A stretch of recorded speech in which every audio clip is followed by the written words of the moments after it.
It was snowing hard, and the world seemed Dot to be wrapped in a serene silence.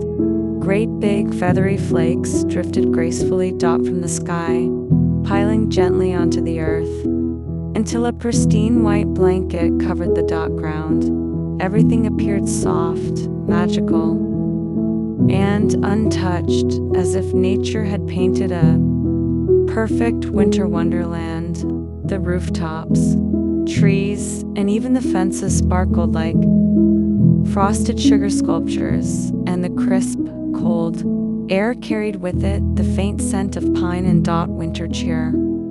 Inside the cozy house, the Aristokittens, Marie Berlioz, and Toulouse pressed their little noses against the frosty window pane, their eyes wide with wonder. The outside world looked like a scene from a fairy tale, and they could hardly contain their excitement. After a few moments of hesitation, they decided to brave the cold and explore the snowy paradise. Stepping out into the fluffy white world, the kittens moved gingerly, lifting their little paws high like soldiers on parade as they felt the chilly tickle of the snow beneath them. Each step left tiny, perfect paw prints behind, and their whiskers quivered with curiosity. The world was so quiet that they could hear the faint crunch of the snow as they walked, a sound that felt both strange and delightful. Not far away, a little boy was busy building a snowman. The kittens stopped in their tracks, mesmerized by the way he piled Dot's snow, shaping it with his gloved hands. They had never seen anything like it before, and Dot watched with growing fascination. To them, it seemed like the most fun game in the DOT world. Just then, their good friend Thomas O'Malley, the alley cat, sauntered up Dot with his usual confident swagger. His fur was dusted with snowflakes, but he didn't seem to mind the cold one bit. "Shall I show you how to make a snowcat?" Thomas asked, his green eyes twinkling with mischief. He crouched down to their level, his tail curling lazily behind him as he grinned. "Yes, please," Toulouse exclaimed, his excitement evident in the flick of his tail. "Thank you very much," Berlioz and Marie chimed in together, their voices bubbling with anticipation. Thomas wasted no time. He led the kittens to a spot where the snow was deep and fluffy, and together they began gathering a massive pile. The kittens worked as hard they could, their tiny paws pushing and patting the snow into place. Despite their small size, they were determined to help, and before long, the pile was even bigger than Thomas himself. The clever alley cat then took over, using his strong paws and sharp claws to shape the snow into the form of a cat sitting upright. He sculpted every detail with care, from the fluffy tail curling around its body to the rounded ears perched atop its head.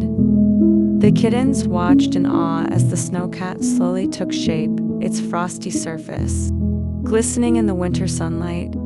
For the finishing touch, Thomas stuck thin twigs into place as whiskers, and the snowcat looked so lifelike that it almost seemed ready to pounce. Marie suddenly had an idea and dashed back into the house. She returned moments later, clutching a bright red ribbon she had borrowed from her mother, Duchess. With Thomas's help, Marie tied the ribbon carefully around the snowcat's neck, adding a touch of elegance to their frosty creation. "It is a fine snowcat, Mr. O'Malley," Toulouse declared, his whiskers twitching with pride. "It's even bigger than we are," Berlioz giggled, his eyes shining with delight. "It's simply darling," Marie murmured, her little heart swelling with happiness. She was so pleased with their creation that she wanted to share it with everyone. Without a moment's hesitation, she skipped off to find their friends, Monsieur the clever mouse, and Frou-Frou, the elegant horse. When Frou-Frou saw the snowcat, she let out a warm snort, her breath steaming in the frosty air. "A real work of art," she said approvingly, her voice filled with admiration. Monsieur Roquefort adjusted his tiny spectacles and squinted up at the Snowcat, a masterpiece of genius, he cried. How fortunate we are that the weather is so cold. Your Snowcat will surely last for a very long time. The kittens were overjoyed by their friends' praise, eager to share their accomplishment. Further, Berlioz and Toulouse ran back into the house to fetch their mother, Duchess. She smiled warmly when she saw the splendid Snowcat, her heart full of pride for her clever kittens and their resourceful friend Thomas O'Malley. How talented you all are, Duchess said with a gentle smile. But it's very cold out here, my darlings. It's time for you kittens to come inside. Say goodnight to the Snowcat now. He'll still be here waiting for you in the morning. She reluctantly, the kittens blew kisses to their frosty friend and scampered into the warm house. After supper, Duchess tucked each of her little ones into their baskets, placing a cozy hot water bottle at their feet. To keep them warm, Berlioz and Toulouse drifted off quickly, their dreams filled with images of sardines, bowls of cream, and snowy adventures.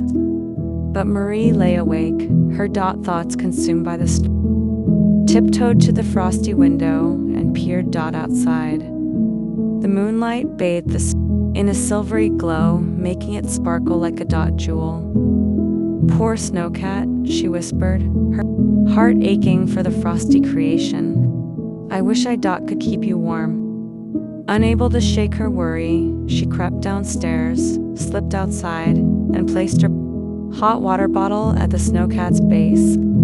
Feeling satisfied, she tiptoed back to bed, convinced she had done the right thing. When morning came, the kittens raced outside to check on their Snowcat, only to find a slushy heap of melted snow in its place. The Snowcat, he's gone, cried Marie, her eyes brimming with tears. Thomas O'Malley and their friends hurried over to investigate. Funny, Thomas said, scratching his head. It was freezing last night. How could the Snowcat melt?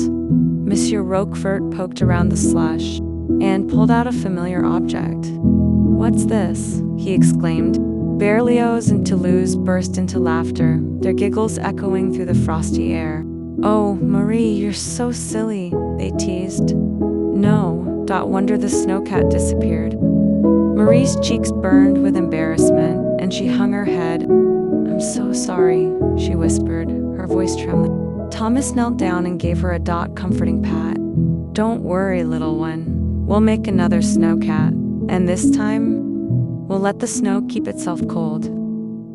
With renewed excitement, the kittens set to work, determined to build an even grander Snowcat.